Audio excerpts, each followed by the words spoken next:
Okej, od nowa zaczynamy. Dobra. 3, 2, 1. Teraz.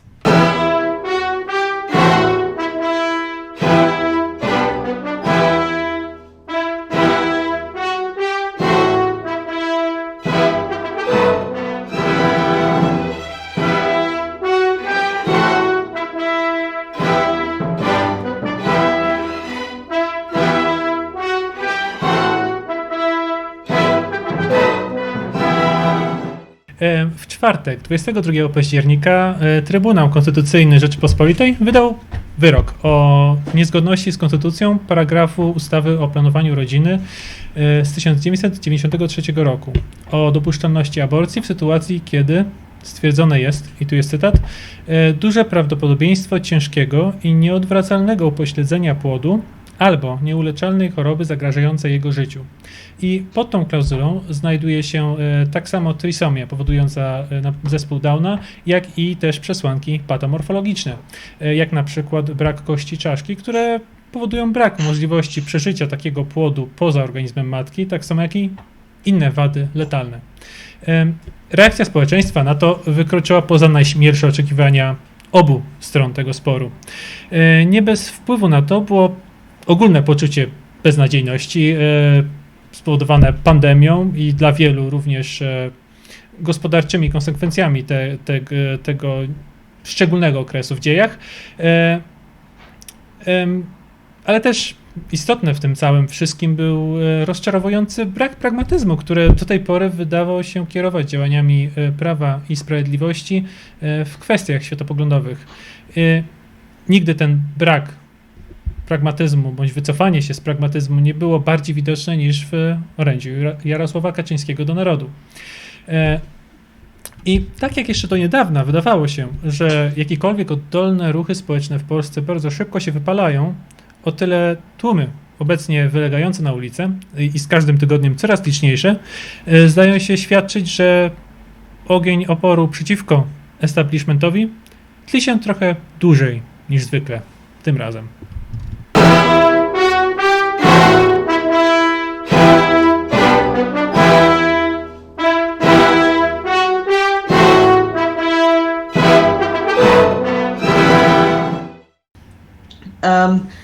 Na początek właśnie tutaj za mną jest logo Ogólnopolskiego Strajku Kobiet i Ogólnopolski Strajk Kobiet jest organizacją, która koordynuje wydarzenia.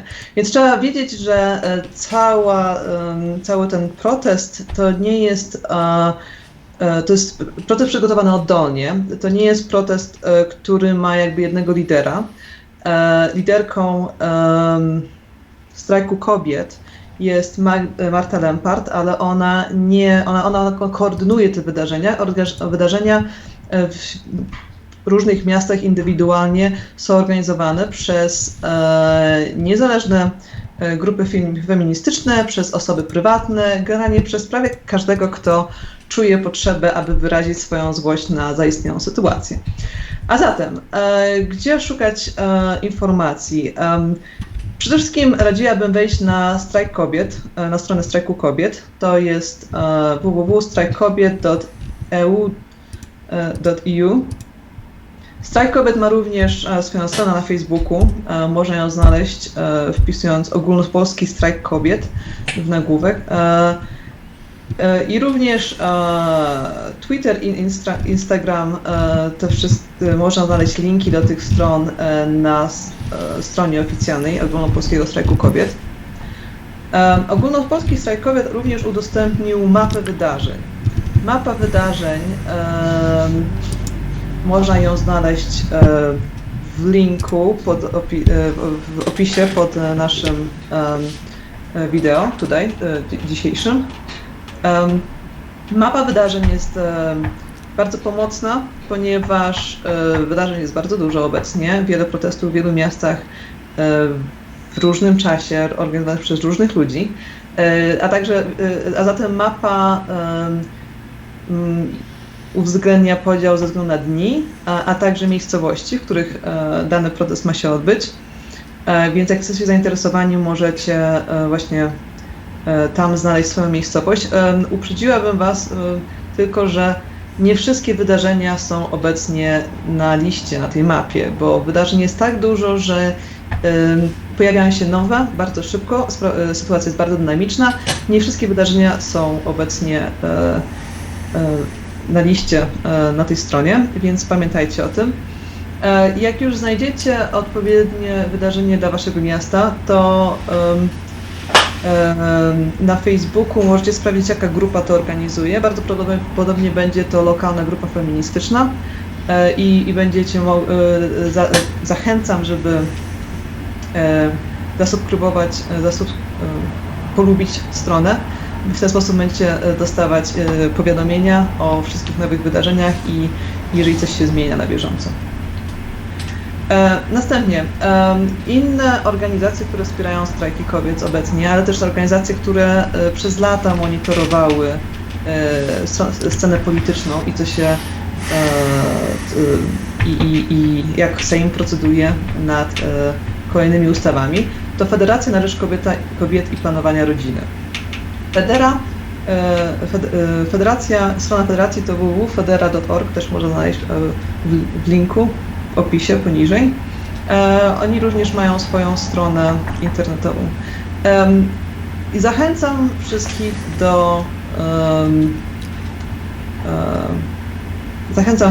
do wsparcia inicjatyw, zarówno Ogólnopolski Strajk Kobiet, jak i Federacja na rzecz Kobiet i Planowania Rodziny mają możliwość wsparcia poprzez przelanie pieniędzy bezpośrednio na konto lub wzięcie udziału w zrzutce na stronie rzutka.pl.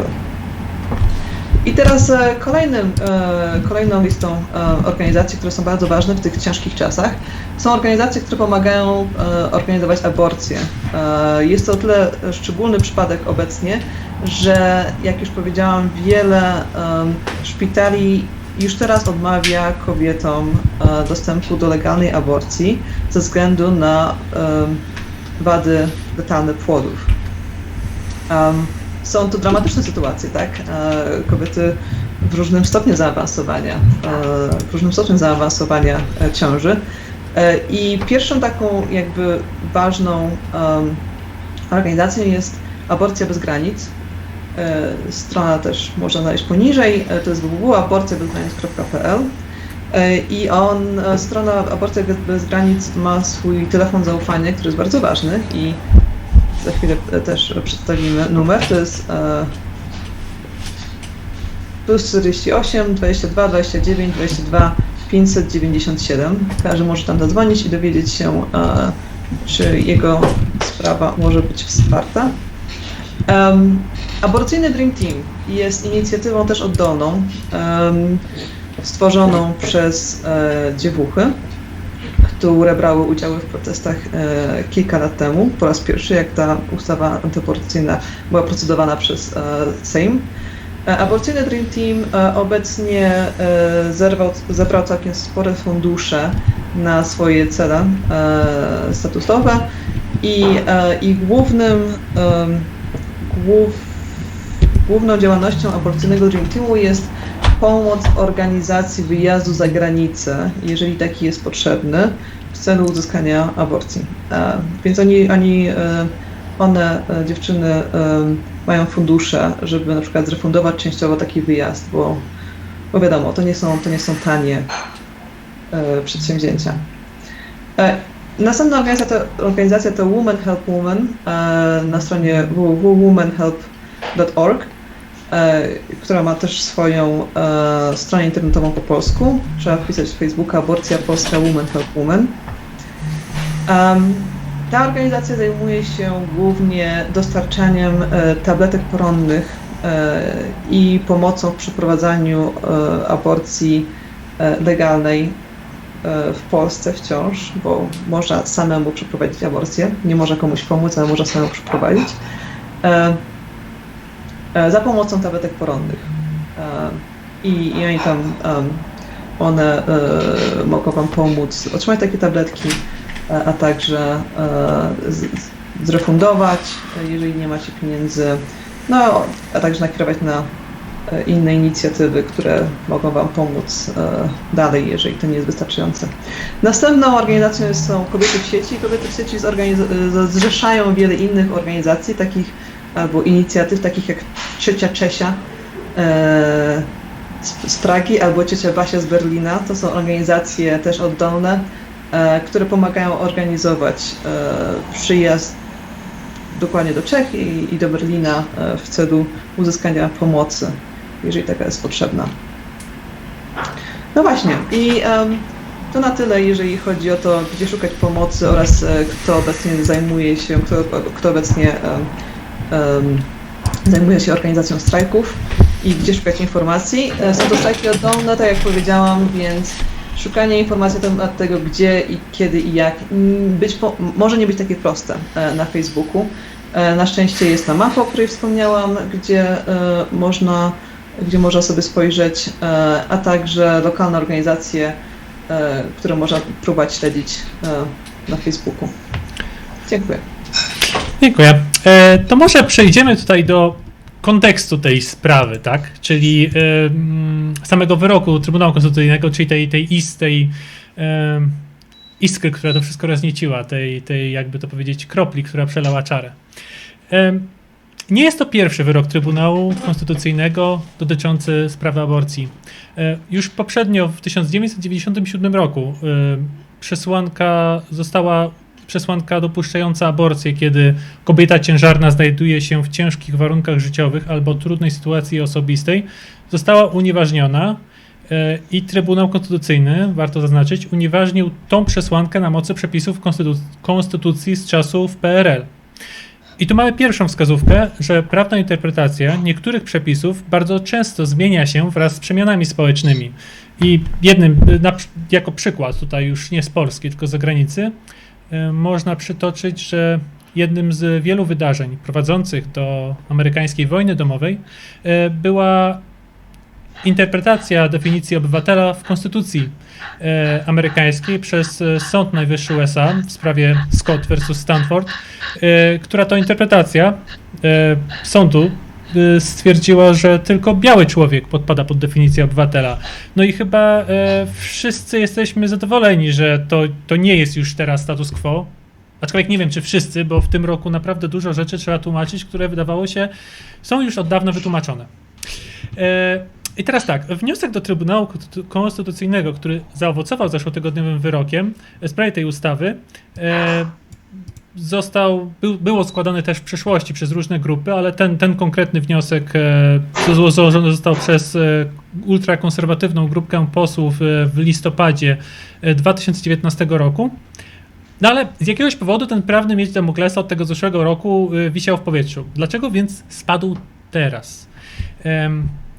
Mianowicie, według informacji Wirtualnej Polski wydanie wyroku było ściśle związane z pertraktacjami politycznymi wewnątrz Prawa i Sprawiedliwości i jego koalicjanta Solidarnej Polski, gdzie duża część posłów była otwarcie przeciwna ustawie potocznie zwanej jako piątka dla zwierząt. I aby uspokoić tę konserwatywną frakcję, prezes Kaczyński miał wpłynąć na prezes Trybunału, żeby skierowała ten wniosek do rozpatrzenia właśnie teraz. I według mnie tak przedstawione wydarzenia pokazują kilka niepokojących trendów. No, po pierwsze, wewnątrzpartyjne rozgrywki rządzących mają dużo większy priorytet niż stabilność społeczna. Znaczy, to nie jest tak, że nie podejrzewaliśmy tego wcześniej, ale w sumie fajnie mieć teraz takie jednoznaczne potwierdzenie. Widać tu konsekwencje, jakie daje ograniczanie niezależności gałęzi sądowniczej. I tak przyznam bez bicia, że kryzys związany z Trybunałem Konstytucyjnym rozpoczął się jeszcze na koniec kadencji Platformy Obywatelskiej, ale większość szkodliwych działań, które obecnie owocują, podjął rząd Prawa i Sprawiedliwości. Bo czy ktoś jeszcze w ogóle pamięta panią premier Szydło i jej niepublikowanie wyroków, które się zdarzyło jakoś 40 lat temu, tak według subiektywnej skali?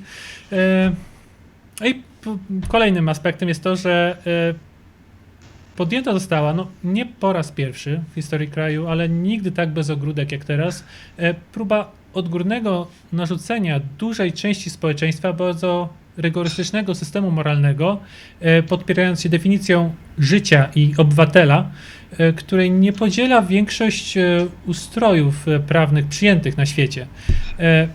No bo i to może zaskakiwać, ale katolicka moralność nie jest jedynym powodem, dla którego ludzie nie gwałcą i nie zabijają się na świecie.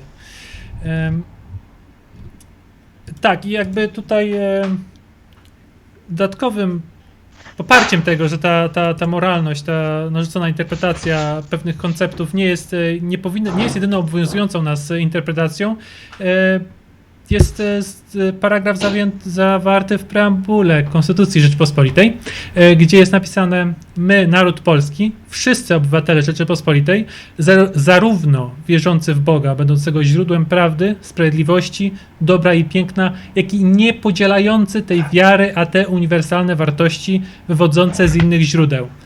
I według mnie ten paragraf sam w sobie dopuszcza inne systemy hierarchii moralnej niż te wywodzące się z moralności judeo-chrześcijańskiej, które tak, jest źródłem moralnych zasad dużej części obywateli Polski, ale nie ma żadnego powodu, dla którego miałby on być narzucony całemu narodowi. Tak. I to tyle, jeżeli chodzi o kontekst, tych wydarzeń, jakie w tym momencie mają miejsce. Następnie zapraszamy w takim razie do dyskusji na temat tego, co się wydarzyło. Ja chciałam powiedzieć, że w planach mieliśmy początkowo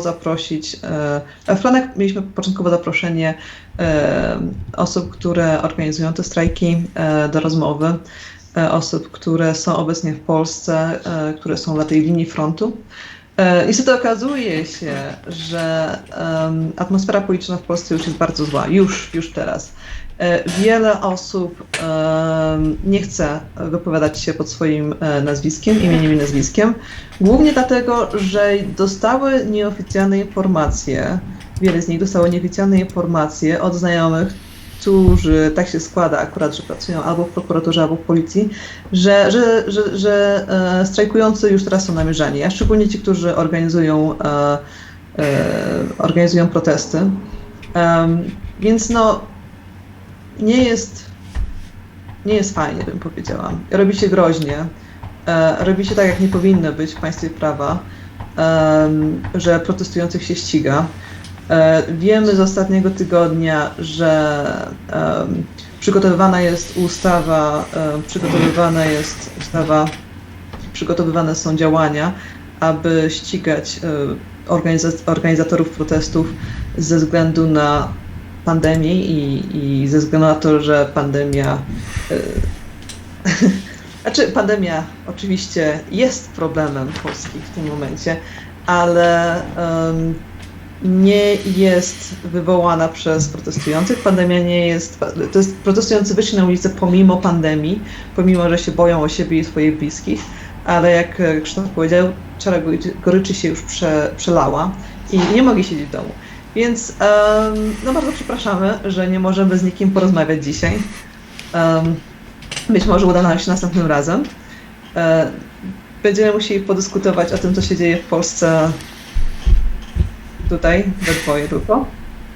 No i tak, może zaczniemy od takiego pytania, które bardzo często się pojawia, czyli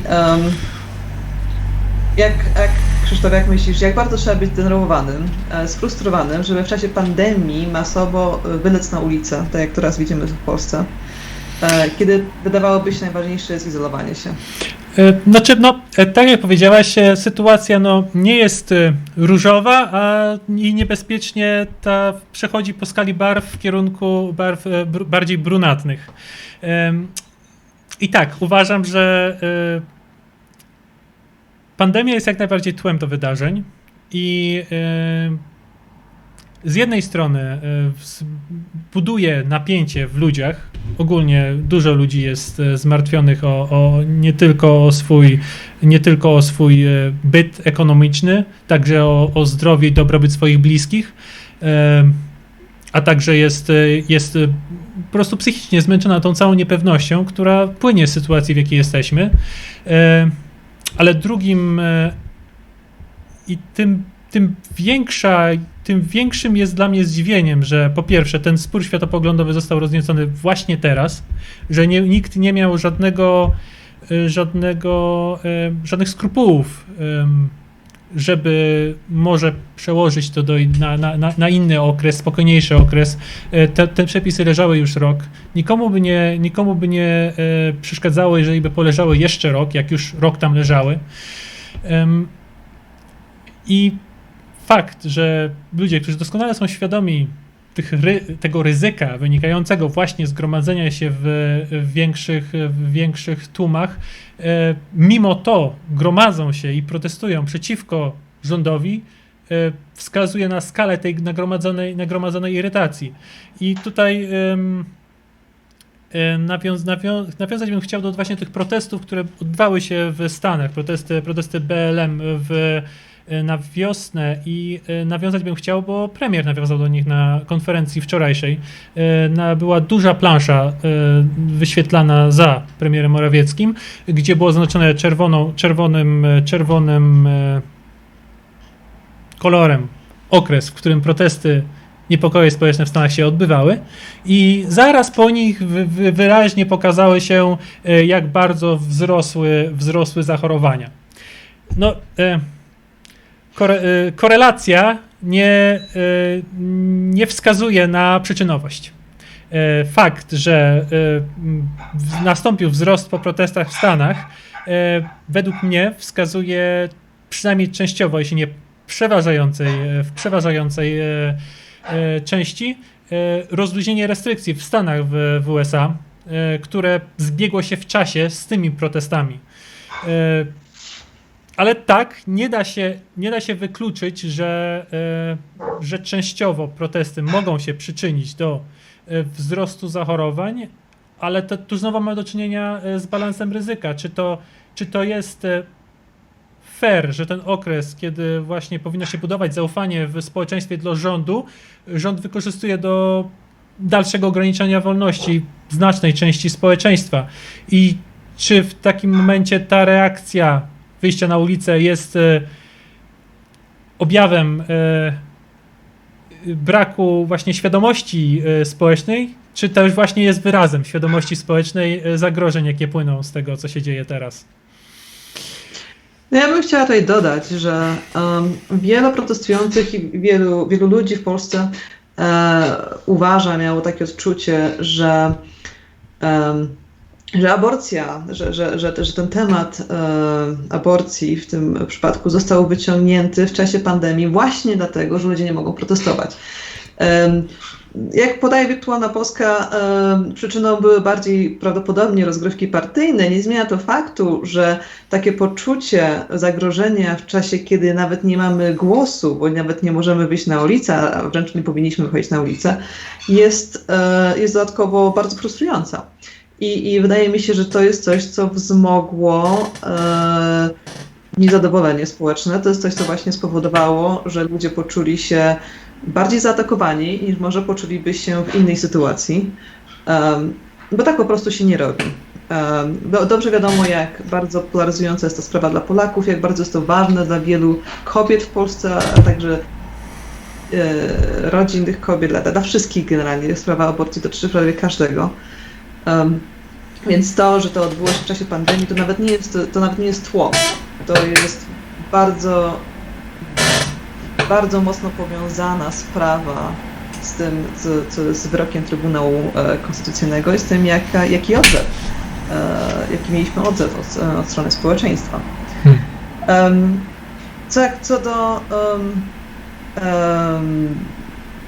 Co do tego, pojawiły się takie głosy, że hasła głoszone przez te protesty były, no cóż, niecenzuralne. Że jak tak można? I tak dalej. No właśnie, ja bym chciała powiedzieć pierwsza rzecz, że przede wszystkim każdy protest zawsze jest krytykowany. To naprawdę nie ma znaczenia, za czym się protestuje, jak się protestuje. Każdy protest będzie krytykowany, że protestuje nie tak.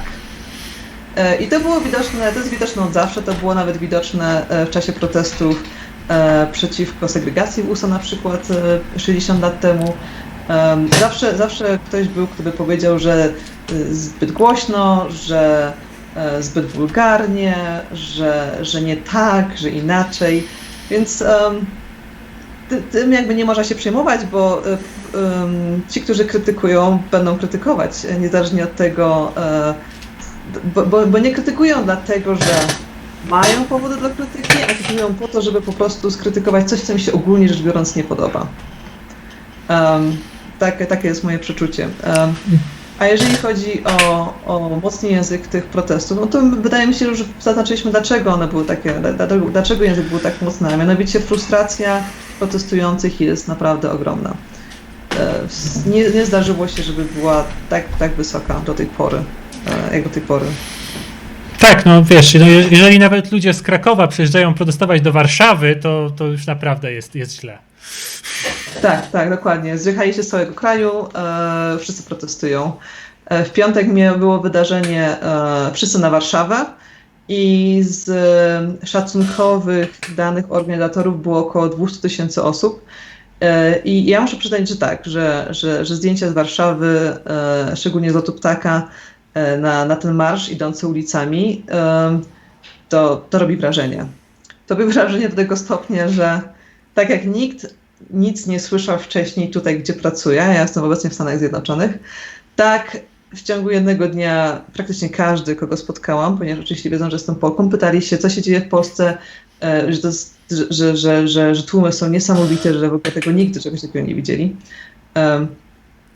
No i trochę serce rośnie, jak to słyszę, a z drugiej strony przykro mi, że taka sytuacja w Polsce zaistniała. Tak, bo to trzeba zaznaczyć, że w społeczeństwie tego rodzaju sprawy nie powinny być załatwione na ulicy. To na pewno. Tylko że jeżeli by tej sprawy podeszło się no jeżeli ludzie nikt nie wychodzi na ulicę tylko dlatego, że chce rozruby. Część ludzi tak, ale na pewno nie w takiej ilości, z takimi hasłami. Widać, że większość ludzi, którzy obecnie protestują na ulicach, są oburzeni właśnie sposobem, w jaki ta sprawa została timingiem, czyli czasem, w jaki sprawa została rozwiązana i tym sposobem narzucenia tego rozwiązania narodowi, który, jak sama powiedziałaś, był bardzo podzielony. Jest to jeden z najgorętszych tematów w sporze światopoglądowym w Polsce. No i to spowodowało po prostu, że tłum zapłonął, tak? No mleka raz rozlanego nie da się tak łatwo zebrać do butelki.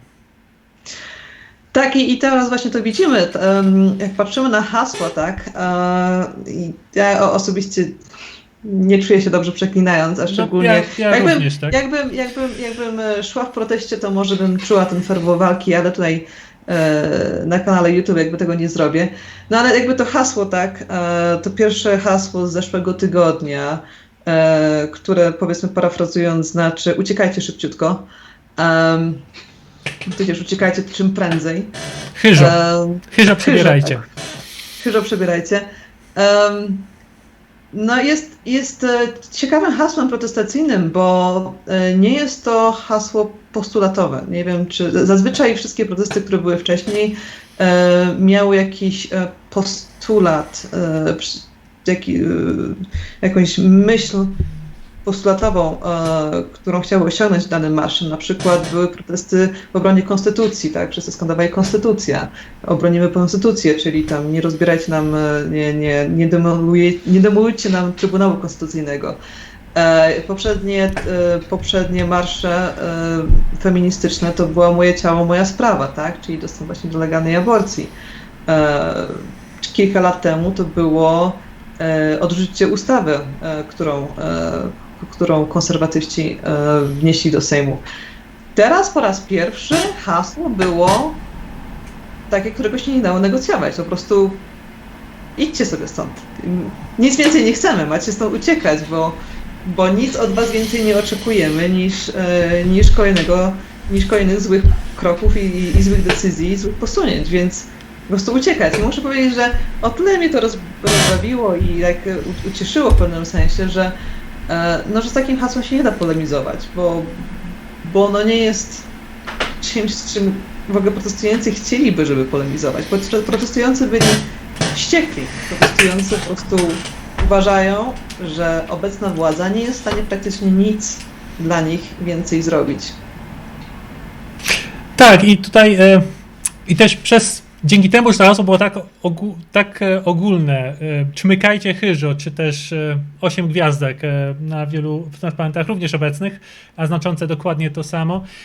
Właśnie ogólność tego hasła sprawiła, że tak szeroki front się za nim zgromadził. Na przykład to są ludzie protestujący właśnie nie tylko przeciwko zaostrzeniu prawa aborcyjnego, to są ludzie protestujący przeciwko właśnie zmniejszaniu niezależności władzy sądowniczej. To są ludzie protestujący przeciwko sposobowi, w jaki obóz rządzący zmaga się z pandemią i jej skutkami.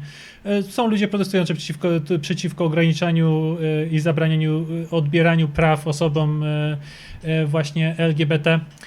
I naprawdę to tak dzięki temu właśnie, że to jest nie jeden postulat, to jest taki, nie jest to bardzo szczególny postulat, tylko jest taki bardziej ogólny, też dużo ludzi może się za nim ustawić. Tak, i organizacje kobiece bardzo dobrze wiedzą, że degeneracja państwa prawa to jest jedna z bardziej niebezpiecznych rzeczy, nie tylko dla organizacji kobiecych, ale w ogóle dla kobiet. Bo na przykład, tak jak widać, można sobie przepchnąć, nie to przepchnąć ustawę, bo ona nie była procedowana. Można generalnie jakby bocznymi drzwiami wnieść coś do ustawodawstwa, co nawet nie było procedowane przez Sejm. Coś, co w normalnym państwie nie powinno się nigdy wydarzyć. Nie w taki sposób generalnie. No i teraz pytanie jest, jak załagodzić tą sytuację? Czy w ogóle PiS może załagodzić tą sytuację? Dużo ludzi uważa, że wystarczyłoby nie publikować wyroku Trybunału Konstytucyjnego, ale czy to jest prawda? Czy to by wystarczyło? No, jeżeli ta ustawa czekała na rozpatrzenie długi czas w Trybunale, no bo to nie jest pierwszy raz, kiedy posłowie wnieśli tego rodzaju wniosek do Trybunału. Poprzednim razem też w październiku 2016 skierowany został taki wniosek o stwierdzenie niezgodności tych przepisów z konstytucją. I jakoś to cały czas leżało w tym Trybunale. I teraz pytanie, czy tak samo jak leżało to w Trybunale czekając na rozpatrzenie, tak samo teraz żeby to można było w odpowiednim momencie przepchnąć. Tak samo teraz, czy ten wyrok, czekając na publikację, nie będzie po prostu takim właśnie ciągłym zagrożeniem, tak? Dla tych przepisów, czy dla tej interpretacji tych przepisów. No więc to wydaje mi się nie jest najlepsze rozwiązanie, bo nic nie jest tak ważne jak jasna sytuacja. A w tym momencie sytuacja prawna jest wybitnie niejasna. To znaczy, ja bym powiedziała, że to jest wybitnie złe rozwiązanie. Tak jak, zwłaszcza przez to, że jest niejasna, bo no być może nie zostanie to opublikowane teraz, ale czemu na przykład nie za rok, albo nie za 2 lata.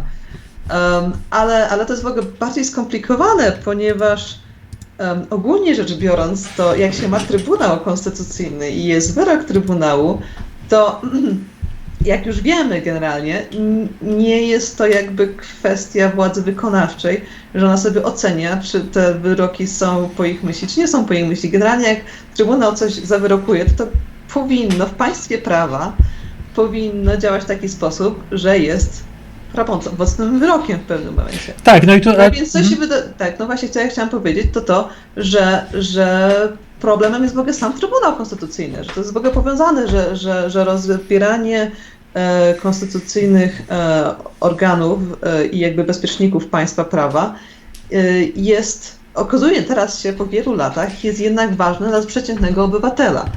I tak jak ciężko powiedzieć tak naprawdę, czy nawet jakby ten wyrok był opublikowany, to czy on będzie czy on będzie konstytucyjny, czy nie, no bo sam organ nie jest zbyt konstytucyjny, od kiedy mamy dublerów w tym Trybunale, od kilku lat, więc to wszystko zaczęło się kilka lat temu. I kilka lat temu, jak już stwierdzono po raz pierwszy, nie opublikujemy sobie wyroków, to rozmontowano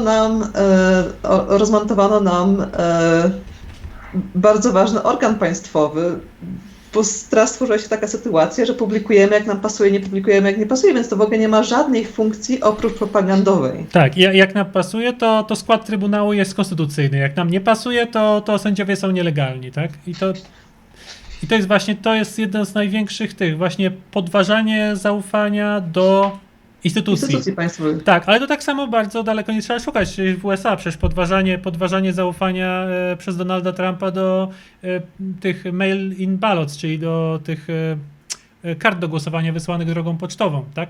To też jest bardzo... No ale jak widać, zarówno Trump, Trump się wzoruje poniekąd, a może nawet nie tyle wzoruje, co widzi przykładem innych krajów, takich jak, no powiedzmy tak, Rosja, Hungary. Węgry, przepraszam. Tak, Węgry, Polska, że może sobie pozwolić na takie rozwiązania, bo jednak są ludzie, którzy popierają rozmontowanie państwa prawa. I to jest w ogóle szerszy problem dzisiejszej sceny politycznej na całym świecie. Tak, że takie trendy się pojawiają. Tak, Polska była prekursorem, wow, była prekursorem. Pionierem, nie? Tak, ale to jest zagrożenie płynące trochę właśnie z takiego absolutyzmu moralnego, czyli że moje zasady moralne, które ja wyznaję w głębi swojego serca, powinny być narzucone, są lepsze niż twoje, powinny być narzucone wszystkim, bo jak słyszeliśmy w przemówieniu prezesa Kaczyńskiego, cokolwiek innego prowadzi do nihilizmu. No i właśnie i w ten sposób, kierując się tego rodzaju argumentacją, wszystko, co na przykład, jeżeli ci panowie posłowie z Konfederacji mogą tak naprawdę wszystko teraz próbować przepchnąć przez Trybunał, czy przez ustawodawstwo jakimiś krętymi ścieżkami, bo nie ma znaczenia, że my łamiemy prawo, bo działamy jesteśmy na misji od Boga, tak? Tak zwane cel uświęca środki. Tak, dokładnie. Co w ogóle nie powinno istnieć w społeczeństwach jakby wysoko wykształconych, tak? Tak, no i właśnie to jest to, że moje zdanie jest takie, że jeżeli buduje się społeczeństwo według takich prawideł, to ono po pierwsze nie będzie stabilne, tak jak pokazują obecne niepokoje społeczne w Polsce, no a po drugie nawet jeżeli będzie stabilne, to będzie bardzo ciężko mu się rozwinąć w jakikolwiek kierunku, bo to nie od dziś wiadomo, że wiara wartościom konserwatywnym nie sprzyja rozwojowi. Tu nie mówimy tylko o rozwoju właśnie społecznym, ale też właśnie rozwojowi bardziej, jeżeli chodzi o no ogólnie wywieranie wpływu na świecie, tak? Bo my chyba chcemy, żeby kraj był silny, żeby kraj był stabilny i żeby kraj był w stanie zaistnieć na scenie światowej, tak? Jako gracz, tak? Czy... No tak, jak najbardziej. Jakby globalizacja postępuje coraz bardziej. No i właśnie ale cały czas jesteśmy indywidualnymi krajami, które ze sobą jakby współzawodniczą. Zrzeszają się tak w różne inne konglomeracje jak Unia Europejska albo jakieś państwa konfederacyjne, ale faktycznie musimy być silni wewnętrznie. Tak, dokładnie. Ja chciałam powiedzieć, że a propos właśnie tego państwa prawa i Trybunału Konstytucyjnego i teraz co w ogóle zrobić z tym całym bałaganem, który się wytworzył i który generalnie został stworzony w większości przez PiS, tak? Bo to PiS dołożył swoją cegiełkę, a właściwie kilka cegiełek, powiedzmy ścianę, tudzież wall, do tego, że nasze państwo prawa zostało rozmontowane, tak? No więc pytanie jest, co protestują, jaki postulat mogą być protestujący, czego mogą chcieć protestujący od rządzących obecnie, żeby to posprzątać. No więc jedyną rzeczą, którą tak naprawdę rządzący mogą zrobić, to złożyć dymisję. Znaczy to mogą dymisjonować, bo PiS sam jakby nie będzie w stanie tego posprzątać, bo nie ma jak. Bo przede wszystkim nikt nie wierzy, że to zrobią. Bo musieliby naprawdę teraz nagle starać się odkręcić wszystko, co robili przez kilka lat. Czyli zaprzeczyć samym sobie tak dogłębnie, że nie mieliby żadnej wiarygodności, nawet wśród swojego elektoratu, więc oni nie mogą tego zrobić. Dlatego też Strajk Kobiet powołał tą Radę Konsultacyjną, która jest wzorowana na Radzie Konsultacyjnej z Białorusi, która zrzesza która ma zrzeszyć ileś tam organizacji oraz ludzi, którzy są ekspertami przede wszystkim w dziedzinie prawa, żeby wymyśleć generalnie, jak to wszystko posprzątać krok po kroku. Jak już rząd jak już po dymisji rządu, bo jakby to jest, okazuje się, punkt, który jest strajk nie chce negocjować. Strajk uważa, że po prostu rząd powinien zdymisjonować i koniec, kropka. Tak, tylko że w tym momencie dalej mamy do czynienia z tym samym parlamentem, który wybrałby ten sam rząd, czyli w tym momencie czy jedynym wyjściem są wcześniejsze wybory. No bardzo prawdopodobne, tak. Nie było tego bezpośrednio w postulatach, ale domyślam się, że prawdopodobnie to jest coś, nad czym myśli, tak, ma myśleć Rada Konsultacyjna, która zresztą spotyka się w niedzielę, czyli już jutro, dla nas, obecnego czasu, kiedy to nagrywamy. Tak. Tak, ale to jest ciekawe, bo na przykład widać, że obóz rządzący nie spodziewał się takiej reakcji na to wszystko i też nie ma za bardzo pomysłu, jak z tego wybrnąć. Tak, dokładnie, bo zauważ, że przez dużo kapitału politycznego, jaki PiS zebrał, było związane z tym, że jest w stanie stabilnie prowadzić państwo, jest w stanie zachować jakąś taką mniej lub bardziej, ale stabilne państwo, gdzie są niepokoje społeczne trochę spowodowane, ale bardzo szybko to wszystko wygasa i tak naprawdę mniej lub bardziej standard życia każdego rośnie z roku na rok.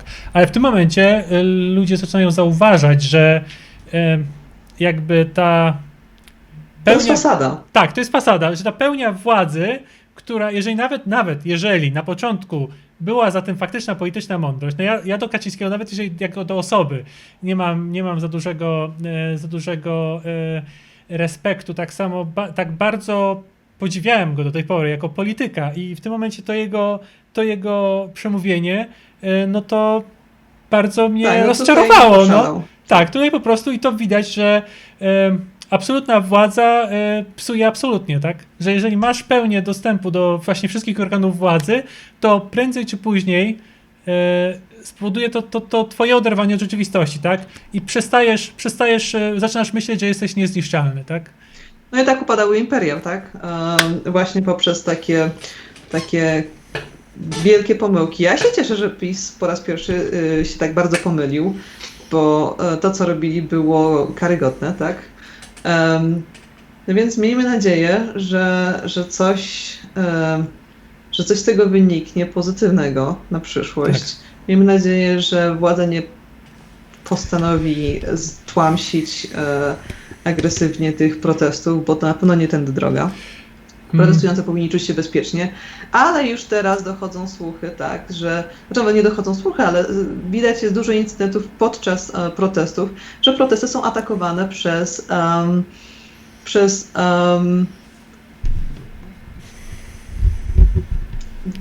grupy tak, konserwatywne. Tak, zorganizowane grupy osób zrzeszonych w organizacjach o prawicowym, konserwatywnym charakterze i na też przykład ONR-owcy. Tak, i w mediach opisuje się te osoby rzeczownikiem zaczerpniętym z Rosji, czyli tituszki, tak? Czyli osoby, które po prostu chcą nachrzaniać, a niekoniecznie im zależy kogo. Znaczy, prawdopodobnie zależy im na tym, że to była osoba o innych poglądach. Tak, to też. Tak, zawsze milej, nie? Zawsze przyjemniej. Tak, i w tym momencie jednym z działań, jakie właśnie obóz rządzący podejmuje, żeby tej sytuacji zaradzić, jest na przykład teraz projekt ustawy, który prezydent Andrzej Duda skierował pod rozpatrzenie i do którego przyjęcia nawołuje premier Morawiecki. I czy tobie wydaje się, że to pomoże czemukolwiek? To znaczy, przede wszystkim to jest coś na zasadzie chcieliśmy wam odciąć rękę, ale no dobrze, odetniemy tylko palec. I jestem, większość osób protestujących na pewno na to nie pójdzie, na pewno na to nie przystanie, ponieważ to są, większość w ogóle organizatorów tych organizatorek właściwie, to są głównie kobiety, tak, które uczestniczą w tych wszystkich protestach i które organizują. Większość organizatorek to są feministki, w sensie dużo jest organizacji feministycznych, które nie tylko są przeciwko zaostrzeniu, ale są wręcz za wprowadzeniem w ogóle legalnej aborcji. Więc jakby dla nich taki wprowadzenie takiego postulatu, a może taka ustawa, której po prostu troszeczkę będzie bardziej restrykcyjna, to w ogóle nie urządza. I ja nie sądzę, żeby strajk kobiet w ogóle chciał pójść w tym kierunku i mam nadzieję, że nie pójdzie w tym kierunku, bo przepraszam, ale kompromis już był i został naruszony. To nie jest tak, że wypracowujemy kompromis po kompromisie, tylko że przesuwamy granice w jedną stronę coraz bardziej. Tak nie działa, to nie jest kompromis, to jest gaslighting. Tak. Takich rzeczy się po prostu nie robi. W zdrowych relacjach międzyludzkich tak się nie traktuje innych ludzi. Więc prawdopodobnie strajk kobiet nie przystanie na to, jestem prawie pewna. Mam nadzieję, że opinia publiczna również nie da sobie zamylić oczu.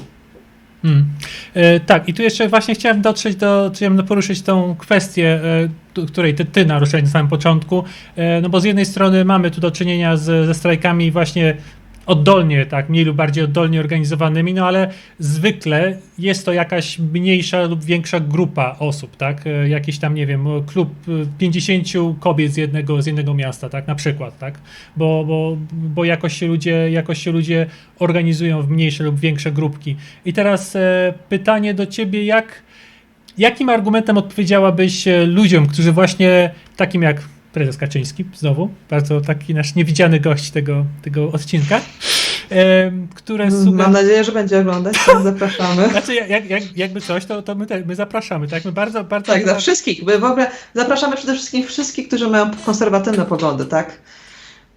Tak, bo to by było bardzo ciekawe, bo my tutaj jesteśmy bardzo chętni zapewnić platformę, jeżeli na kilka pytań odpowiecie nam. O, jak najbardziej. Tak, Platforma Obywatelska.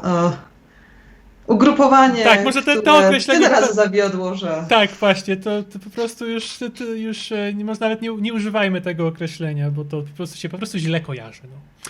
Tak, źle się kojarzy. Tak, ale pytanie, które chciałem zadać, to było takie, że dużo właśnie autorytetów z prawej strony, takich jak prezes Kaczyński, sugeruje, że te strajki są zainicjowane przez ludzi przeszkolonych przez jakieś zewnętrzne siły. I teraz jak w ogóle odpowiedzieć na taki argument? Znaczy, że to jest kłamstwo po prostu, że to nie jest prawda. No i powiedzmy sobie szczerze tak, jakby kręgosłup moralny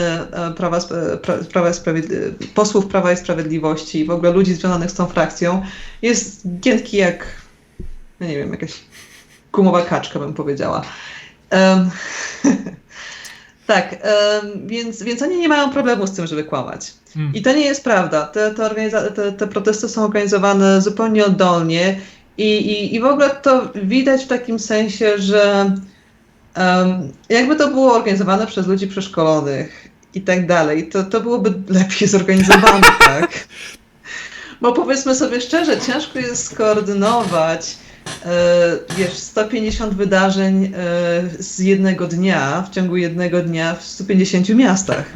A jeżeli spojrzysz na tą mapę wydarzeń strajków kobiet w Polsce, no to właśnie w ciągu ostatniego tygodnia, dzień po dniu, miałeś po około 100 wydarzeń dziennie, w różnych miejscowościach. One zupełnie nieskoordynowane były. Więc w ogóle to widać, że to nie może być zorganizowane z zewnątrz, tak? Dlatego też Ogólnopolski Strajk Kobiet to jest organizacja, która bardziej koordynuje te strajki, no bo okazało się, że jest potrzeba nie tylko oddolnie organizowania, ale też kogoś, kto to będzie w stanie spiąć w jedną całość i kogoś, kto będzie w stanie pomóc organizatorom, jak mają problemy prawne, bo nasza władza ściga wszystkich, tak? Kogoś, kto będzie w stanie zebrać fundusze, żeby potem je też, nie wiem, jak ktoś potrzebuje rozdystrybuować, tak, to nie są tanie rzeczy organizować strajki. I to wszystko idzie z pieniędzy, na które się zrzucają sami strajkujący. A poza tym, no trzeba powiedzieć, żeby, nie wiem, 17-latka, która zorganizowała strajk po raz pierwszy w życiu w swojej małej miejscowości, była przeszkolona. No przepraszam, ale jak? No, szczególnie, że jak, że tak powiem, zachodnie grupy nacisku, jeżeli takie istnieją, to ja uważam, że mają w tym momencie o wiele więcej zmartwień niż kolejny rozdział sporu światopoglądowego w Polsce. Tak, kolejny, no bo przecież to jest saga. To jest saga, ale to toczy się od iluś tam lat i będzie się toczyć prawdopodobnie. Tak, to jest jakaś taka sztuka teatralna, tak samo, ale zobacz, to bardzo ładnie można porównać działania PiS-u właśnie do takiej sztuki teatralnej, tak, i ograniczanie niezależności Trybunału Konstytucyjnego do tego, że ktoś w pierwszym akcie wiesza strzelbę na ścianie, tak, i wtedy jak w trzecim akcie ktoś z tej strzelby ginie, nawet nie jesteś zaskoczony, tak. No tak, dokładnie, to wszystko miało sens od początku.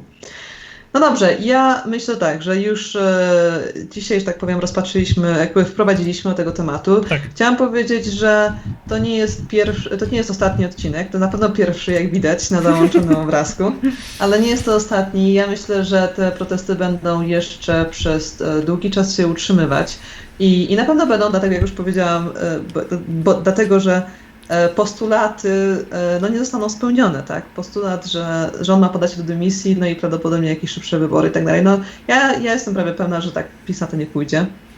Jestem też pewna, że wiele konserwatywnych, powiedzmy, mediów będzie głosiło, przede wszystkim nasza tuba propagandowa TVP będzie starało się Polakom mydlić oczy.